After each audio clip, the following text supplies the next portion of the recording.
আল্লাহর রাসূল বলেন, একজন ভিক্ষুক যদি তোমার সামনে চলে আসে, তুমি কোটিপতি হয়ে কোটি টাকার গাড়িতে চড়ে আসো। একজন ভিক্ষুক এসে বলতেছে, স্যার বেশি কিছু নয়, আমাকে 5টা টাকা একটু দিন, আমি দুপুরে খাই নাই, কিছু একটু খাবো। বলেন তো 5 টাকায় কি পুরা খাওয়া হয়ে যাবে? 5 টাকায় পুরা খাওয়া হয়ে যাবে না। কিন্তু এই সাহেব 5 টাকা দিতে পারে না, কোটি টাকার গাড়িতে বসে 5 টাকার ফকিরের কাছে মাপ চাই। কথা বলেন, আছে না নাই? আল্লাহর রাসূল বলেন, ও দুনিয়ার বান্দা বান্দি, তোমরা কখনো দুনিয়ার মধ্যে দরিদ্র এতিমদেরকে তোমরা ঘাড় ধাক্কা দিবা না, কারণ আমি রাসূল হলাম এতিম। কথা বলেন ঠিক কিনা?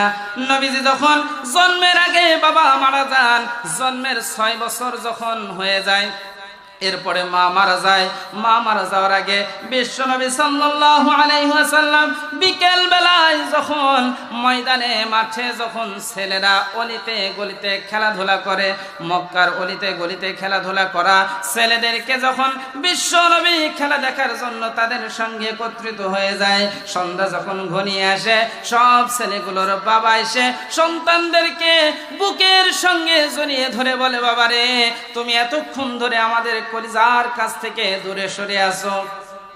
বিশ্বনবী বলেন, প্রত্যেকটা সন্তানের বাবা যখন এসে প্রত্যেকটা সন্তানকে বুকে জড়িয়ে নিয়ে যখন কপালে চুম্বন করে, আমি রাসূলের চোখ দিয়ে দিয়ে পানি বের হয়ে যায়। আমার বুঝি বাবা এই জমিনে আর আসবে না। আমার বাবা যদি আজকে জীবিত থাকতো, আমি মুহাম্মদকেও কোলে তুলে নিত, আমি মুহাম্মদকেও এমন ভাবে চুম্বন দিত, আমি মুহাম্মদকেও একটু আদর করত। সম্মানিত ভাইয়েরা আমার, নবীজি চক্ষু বেবে পানি যখন পড়তেছে, আম্মাজান আমিনা যখন খোঁজার জন্য যখন বের হয়ে গেছেন, সন্ধ্যা ঘনিয়ে এসেছে, মা আমিনা খুঁজতে খুঁজতে মক্কার মানুষদেরকে জিজ্ঞাসা করে, ও মক্কার লোকেরা, তোমরা কি মুহাম্মদকে দেখেছো? মক্কার লোকেরা বলে, হ্যাঁ দেখেছি, ওই যে ওই গলির মধ্যে একা একা ফুফরিয়ে ফুফরিয়ে কান্না করে। এইবার যখন নবীজির কাছে যায়, মা আমিনা এবার প্রশ্ন করে, বাবা তুমি এতক্ষণ হয়ে গেছে, এখনো কেন আজকে বাড়িতে যাও নাই? এইবার যখন নবীজি কোনো কথার উত্তর দেয় না, শুধুই কান্না করে, নবীজি এবার ডাক দিয়ে বলেন, মা গো মা, আমার আজকে বাবা কি তুমি নিতে এসেছো? আমার বাবা আমাকে কি নিতে আসতে পারে না? আমার বাবা কি আমাকে এইভাবে অন্যান্য ছেলেদের মতন কি আদর করবে না? আমার বাবা কি আমাকে কোলে তুলে নিবে না? আমার বাবা কি আমাকে একটু কপালে চুমু দিবে না? আমিনা কোনো কথা বলতে পারে না। আমিনার চোখ বেয়ে পানি অশ্রু প্রবাহিত হয়। এইবার যখন আমিনা আব্দুল মুত্তালিবের কাছে যখন যায়, আব্দুল মুত্তালিবকে ডাক দিয়ে বলে, শ্বশুর মশাই, আমি তেমন এই মুহাম্মদকে বোঝানোর মতন যোগ্যতা আমার নাই, আপনি একটু বুঝিয়ে দিন। আব্দুল মুত্তালিব ডাক দিয়ে বলে, বৌমা গো, আমি আমার লাতি মুহাম্মদকে কি দিয়ে বুঝাবো? আজকে এই খুশির দিনে আমার লাতি রহমাতুল লিল আলামিন হয়ে দুনিয়ার জমিনে আগমন করেছে। আমার আব্দুল্লাহ যদি আজকে জীবিত থাকতো, এমন দিনে আমার আব্দুল্লাহর চাইতে আর বেশি খুশি দুনিয়ার কোনো বাবা হতো না। কথা বলেন ঠিক কিনা? এই জন্য নবীজি বলেন, আমি এতিম ছিলাম, আমার মা যখন চলে গেল, আমার দাদা আমাকে লালিত পালিত করলো। এক সময় আমার দাদাও চলে গেল। দাদা যাওয়ার পরে একটা সময় আমার চাচা আবু তালেবও চলে গেল। আমার ঘরের যিনি আমার সহধর্মিনী আমার খাদিজাও চলে গেল। আমি এতিম অনাথের মতো হয়ে গেলাম। সম্মানিত ভাইয়েরা আমার, একদিন হযরতে বেলালকে ডাক দিয়ে বলেন, নবীজি ও বেলাল, আমিও এতিম তুমিও এতিম, আমার বাড়িতে একবেলা তোমার খানার দাওয়াত থাকলো।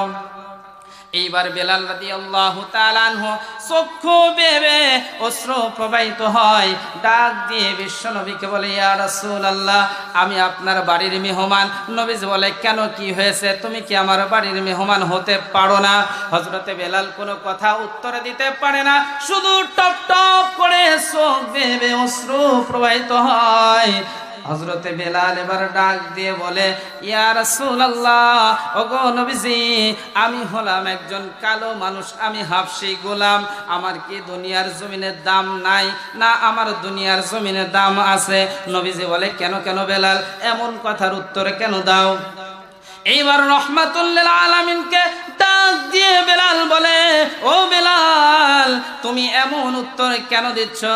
এইবার বেলাল রাদিয়াল্লাহু তাআলা আনহু নবীজিকে ডাক দিয়ে বলেন, ইয়া রাসূলুল্লাহ, আমার বাবা নাই, আমার মা নাই, আমি একজন গোলাম, দুনিয়ার জমিনে আমি উমাইয়ার গোলাম ছিলাম।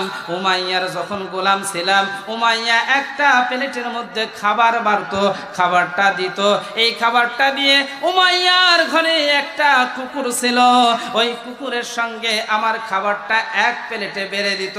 আমাকে বলতো, হাবশী বেলাল, এই খাবারটা তুমি ততক্ষণ পর্যন্ত খাবা না যতক্ষণ পর্যন্ত আমার কুকুর খেয়ে শান্ত না হবে।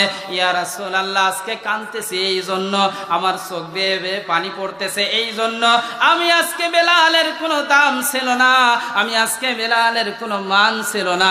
আমার খাবার, আমার শোয়া, আমার থাকার বাসস্থান ছিল একটা কুকুরের সঙ্গে।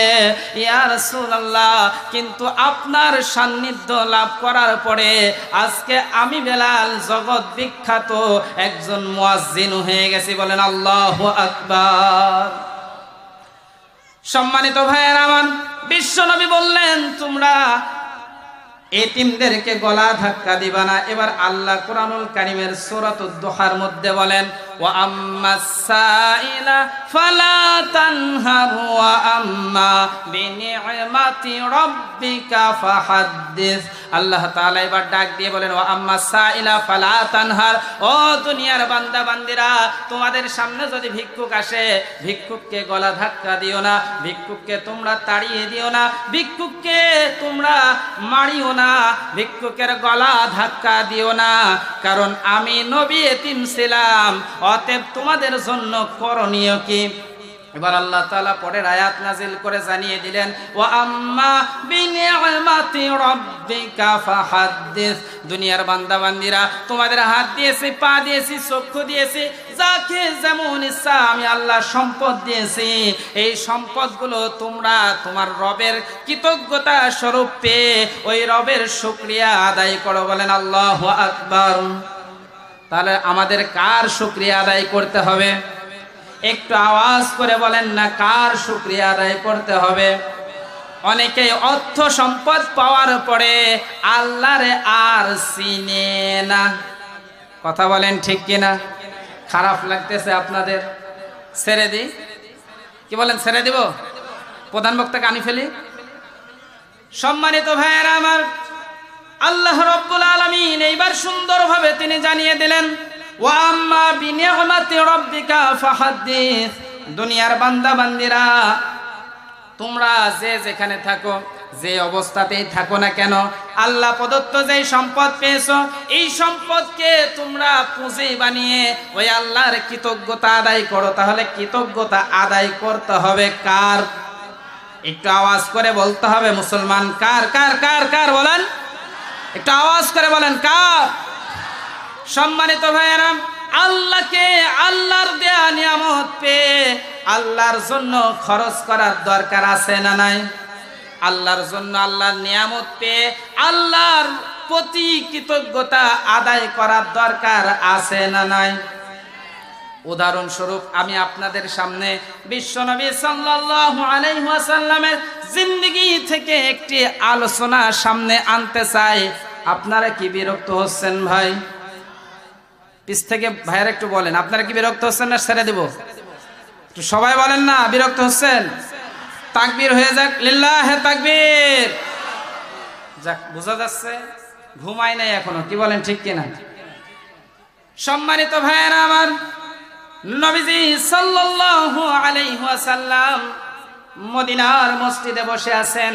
এমন সময় বিশ্বনবীর কাছে একজন এতিম ছেলে, এতিম বালক এসে বিশ্বনবীর কাছে বললেন, ইয়া রাসূলুল্লাহ, ইয়া হাবিবাল্লাহ, আপনার কাছ থেকে আমি একটা ফায়সালা চাই, আপনার কাছ থেকে একটা সালিশ চাই, আপনার কাছ থেকে একটা উত্তম ব্যবস্থা চাই। বিশ্বনবী বললেন, হে যুবক, তোমার কি হয়েছে আর তুমি কে? এবার বিশ্বনবীকে ওই এতিম ছেলে বললেন, ইয়া রাসূলুল্লাহ, আমি আপনার অমুক সাহাবীর সন্তান, আমার পিতা আপনার সঙ্গে যুদ্ধে গিয়ে শহীদ হয়ে গেছেন। ইয়া রাসূলুল্লাহ, ইয়া হাবিবাল্লাহ, আমার বাবা তেমন কিছু রেখে যেতে পারে নাই, কিন্তু আমার জন্য একটা খেজুরের বাগান রেখে গেছে। এই খেজুরের বাগানটা আমি এতিম সন্তান, এই খেজুরের চতুর্দিক দিয়ে এই বাগানের আমি বেষ্টনী দিতে চাই, পাঁচির দিতে চাই, কিন্তু আমার বাগানের পাশের বাগানের মালিক আমার প্রতিবেশী হযরতে আবু লুবাবা।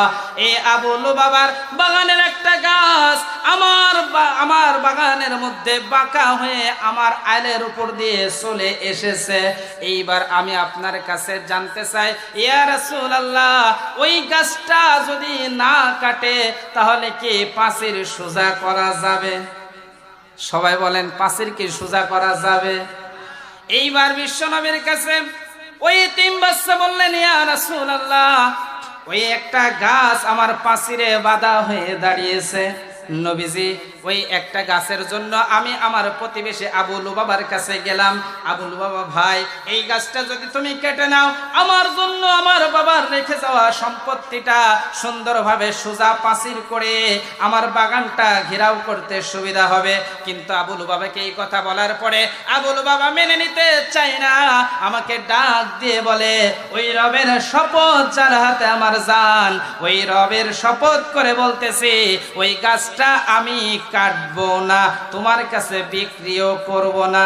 বলেন তো, এমন বুড়া মানুষ আছে না নাই? হাল দিয়ে মই চলে যাবে, এরপরেও সঠিকটা বুঝবে না।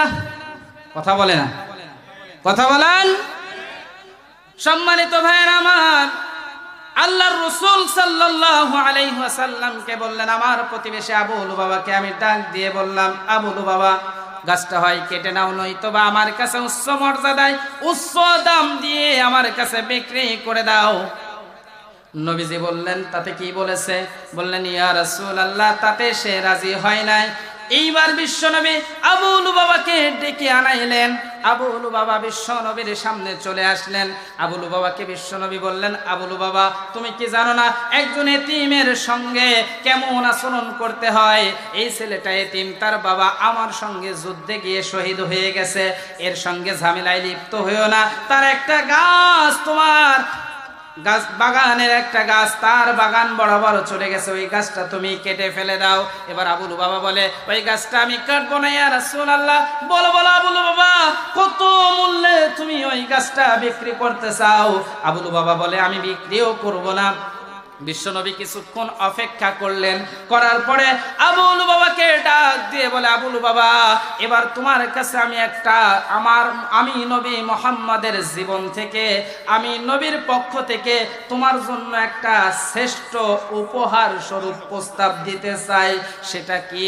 ইয়া রাসূলুল্লাহ, আমাকে তাড়াতাড়ি বলুন। বিশ্বনবী বললেন, তেমন কিছু নয় আবু লুবাবা, তুমি যদি ওই গাছটা আজকে এতিম সন্তানকে দান করে দিতে পারো, আমি নবীজি গ্যারান্টি দিলাম ওই জান্নাতের মধ্যে 1 থেকে 100 গাছের তোমাকে মালিক বানিয়ে দেওয়া হবে। বলেন না সুবহানাল্লাহ। কত গাছের? 100 গাছের মালিক বানিয়ে দেওয়া হবে। আবু লুবাবা এবার উত্তরে দেয়, ইয়া রাসূলুল্লাহ, ইয়া রাসূলুল্লাহ, ইয়া হাবিবাল্লাহ, 100 গাছ পাবো কোথায় জান্নাতে? আর দুনিয়ার মধ্যে আমি আজকে বাঁচলে কালকে বাবার নাম, আমি যা পাবো নগদে সেটাই বিশ্বাস করি, বাকিতে বিশ্বাস করি না।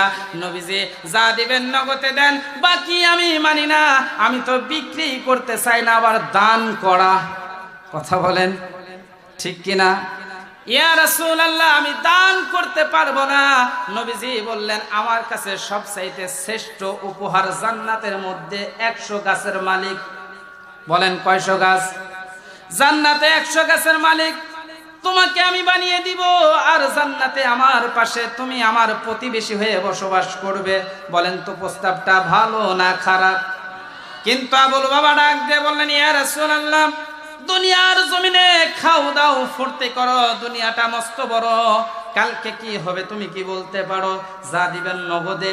আমি এটাই বিশ্বাস করি না। আর ওই জান্নাতে কি পাবো কি পাবো না তার কোনো গ্যারান্টি নাই। বিশ্বনবী এবার কিংকর্তব্য বিমূঢ় অবস্থায় মাথাটা মাটির দিকে দিয়ে তাকিয়ে আছেন আর চিন্তিত হয়ে গেছেন, পেরেশানি হয়ে গেছেন।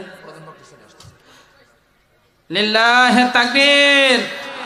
প্রধান বক্তার আগমন, প্রধান বক্তার আগমন। সম্মানিত ভাইয়েরা আমার, এইবার যখন আবু লুবাবা ডাক দিয়ে বলেন, ইয়া রাসূলুল্লাহ, ওই সম্পদটা আমি নিতে চাই না।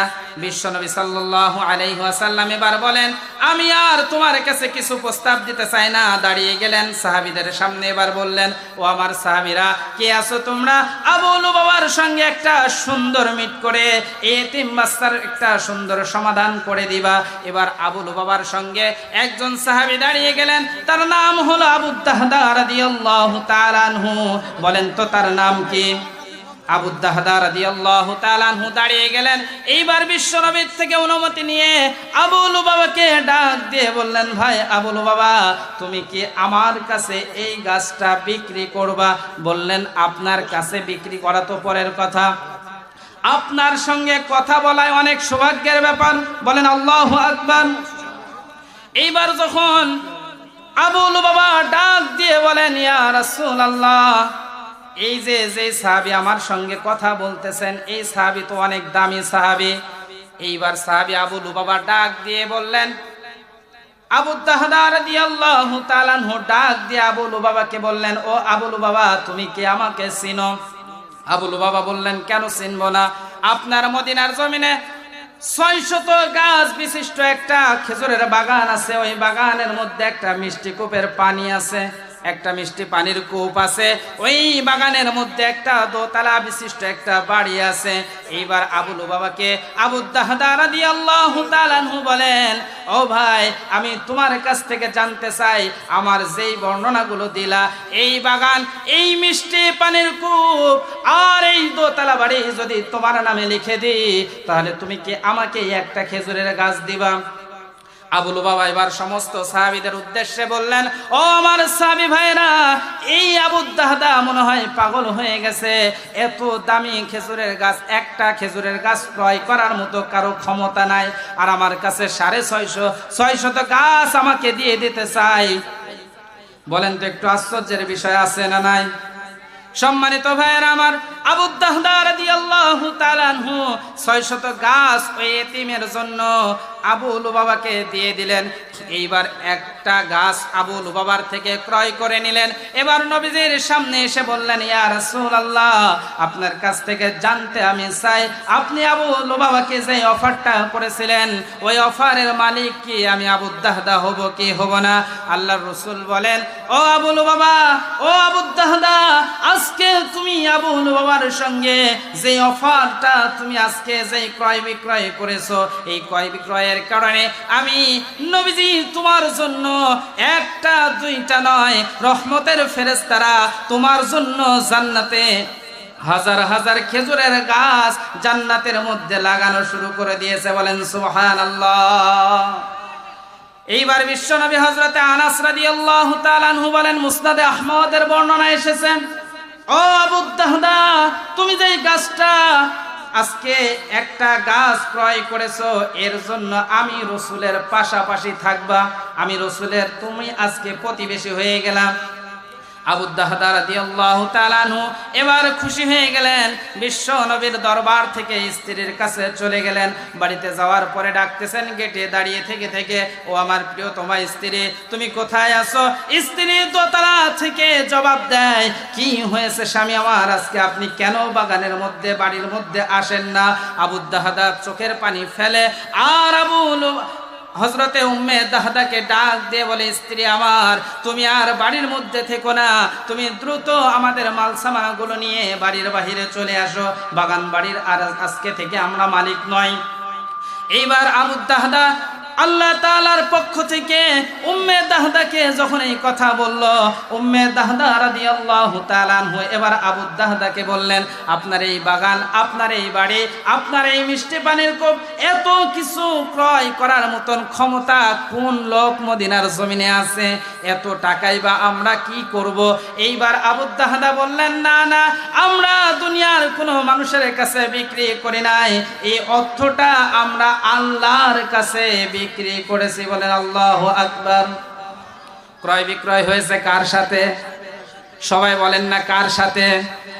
আবু দাহদা রাদিয়াল্লাহু তাআলা আনহু এই কথা যখন বলে ফেললেন, উম্মে দাহদা আবু দাহদাকে ডাক দিয়ে বলে, স্বামী আমার, কতই না উত্তম একটা ব্যবসা করলেন, যেই ব্যবসার কারণে আজকে আল্লাহ খুশি হয়ে গেল।